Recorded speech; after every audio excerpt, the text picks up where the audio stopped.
When dating a narcissist, you risk losing these 4 important aspects of your life. No one benefits from being in a relationship with a narcissist.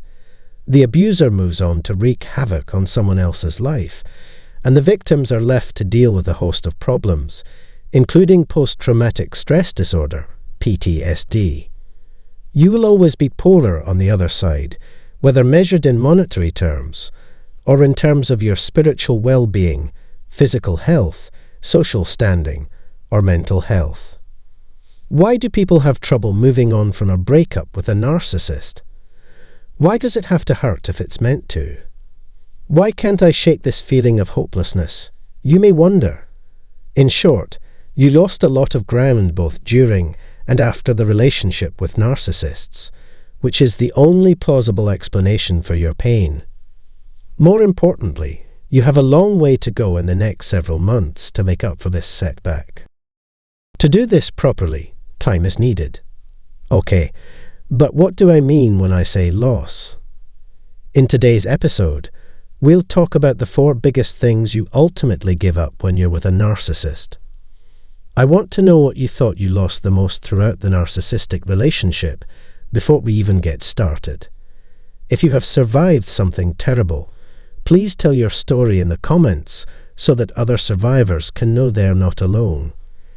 Get timely notifications from this channel by subscribing and activating the bell icon. This could be a tremendous help for us. The first symptom is that you stop being authentic. A connection with the narcissist changed who you are as a person. You did what interested you at first, but not anymore. It was crystal clear what you liked and what you didn't like about a given topic. What was most important to you was made very clear.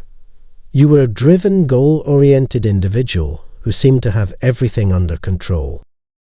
Then you hoped that being with the narcissist would boost your already excellent standard of living. What did you do after eventually meeting them? Of course, they ripped you off completely. They stripped you of your identity and possessions, leaving you a shell of your previous self. You will be judged and criticized for the things you like until you learn to despise them. You were given false information and given the impression that you were the crazy one. You've been compelled to look deeply within and assess how you truly feel about, think about, and see yourself in relation to the other person in this relationship. Until it became the complete chaos the narcissist had always desired. You can safely say that the experience transformed you into a new person. You've lost treasured possessions. It seems as though you've lost interest in several past hobbies and pastimes. You no longer care to see things through to their conclusion. You stopped living and started worrying just about surviving. Your feelings of helplessness transformed you into someone who was actively resisting, running away from, or doing nothing. Losing yourself in a relationship with a narcissist can be extremely detrimental to your mental health. You seem to have forgotten who you are. The distinction between I, you, and being no longer exists. The only thing that remains is a person who has evolved a wide variety of coping techniques and must now learn to adjust to a new environment from which they were previously excluded. The second problem is that neither partner ever feels safe. If you were dealing with a narcissist, you were never completely safe. So, what do you think? Leave a comment and tell me what you think. Do you remember a time when you could put your full trust in the narcissist? Assuming you're like me, you probably didn't want to risk the narcissist's wrath by offending them. To accommodate their actions, you have to adjust the environment continually. I can only imagine how drained you must feel right now. The experience molded you into someone who forces you to keep an eye on your surroundings at all times. You put in a lot of effort to plot your course through the system and this relationship so that you wouldn't have to experience humiliation, rejection, or abandonment. Throughout your time together, you experienced many amazing moments. Thus, the source of this unease is not confined to happenings or feelings within the couple's relationship. The narcissist distorts your view of the world and makes you feel less secure by telling you falsehoods about everything.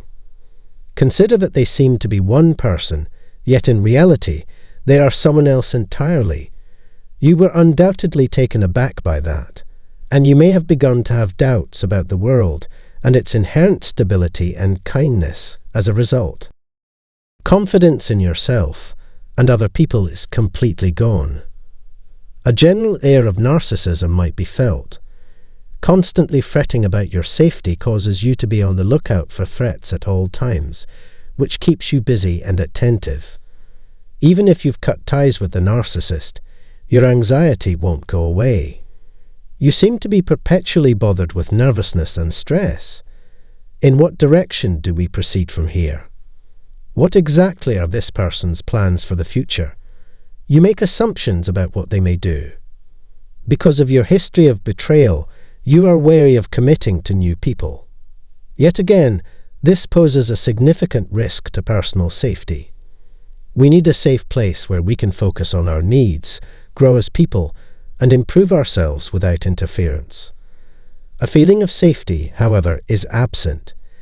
When given the chance, where would you go, and how would you get there? Your incapacity to deal with life after breaking up with the narcissist stems, in large part, from your fears for your own security, which you must face head-on. After quitting your relationship with the narcissist, your brain is still processing the changes and assessing if you are safe in your new environment. Narcissists restrict your liberties to express yourself. For a narcissist to gain power in a relationship, they must undermine their partner's belief in their own strength and competence. By the way, that's the harm done by narcissists. They wanted you to start having doubts about your own skills. They were aiming their jabs at your intelligence. It was as if you were nothing to them. When you were around this individual, you felt completely helpless and confused, as if you had no idea where you were going or what you were doing. Then they made you depend on them much more than you already did. They succeeded in making you totally reliant on them, to the point that you no longer have any control over your own life. They are no longer allowing you to use any of your previously available financial resources. They are really annoying and prevent one from getting much done. They lock you in the room and expect you to perform menial tasks to fulfill their every whim. This is what ended up happening. At last, they've turned you into someone who has no place in modern society and is completely aimless. You should shoulder the blame for the narcissist's failure, as that was their intention all along. The deliberate pursuit of your downfall by destructive actions. Later, they use deceit to exert even more power over you. So you're completely at a loss for action and direction. There is nothing you can do because you have no idea what to do. If you agreed to it, you gave up your freedom. You stopped attempting to be a leader because you thought you were hopeless at it. You have no idea how to function, and they are far more efficient than you are. You'll need them so much that going a day without them will be impossible. Then dependence overwhelmed you, and you lost touch with who you really were. Fourth, you stopped pursuing the goals you set for yourself before you met the narcissist. You had many varied desires. You intended to accomplish a few things. Your life philosophy is one in which you actively work toward the fulfillment of your stated goals. You pictured yourself in a specific career or life stage in your mind. What did you do after meeting with the narcissist? You've lost everything because of how they made you feel. It seems that a few people have their doubts about you and your talents. They didn't consider the possibilities of what you could do. You've wasted a lot of your abundant time. Your dreams and aspirations will be crushed regardless of how young you are, how rich your family is, or how well connected you are.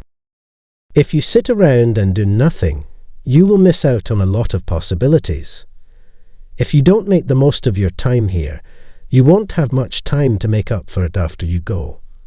The past is set in stone, and there's nothing you can do about it, so it's only natural to feel let down. You can never get your money back once you've lost it. In addition, the narcissist gave you a lot of promises, having kids and staying married for the rest of your life. And you did hear them correctly, right? Yet the truth they portrayed was scary. You were obviously disappointed. Once there had been a glimpse of optimism, but now it was gone. You're trapped in crippling losses with them. It could mean your formative years, the time you spend at leisure, your aspirations, or something else. You must have suffered a significant loss to be able to grieve so casually. There should be sadness for the loss of both the person and the bond. You have every right to be down in the dumps, actually. A significant portion of who you are has been lost due to this link, not just some small part.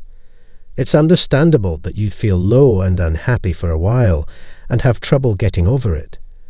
You must maintain your composure and show compassion. Do that for yourself. It's the least you can do. I think the video is done for the day. Like and comment if you found this helpful. If you enjoyed it, please subscribe to this channel and share your ideas. In the comments box below, I hope to hear from you. Up until then, it's important to concentrate on improving yourself. Wishing you a pleasant day.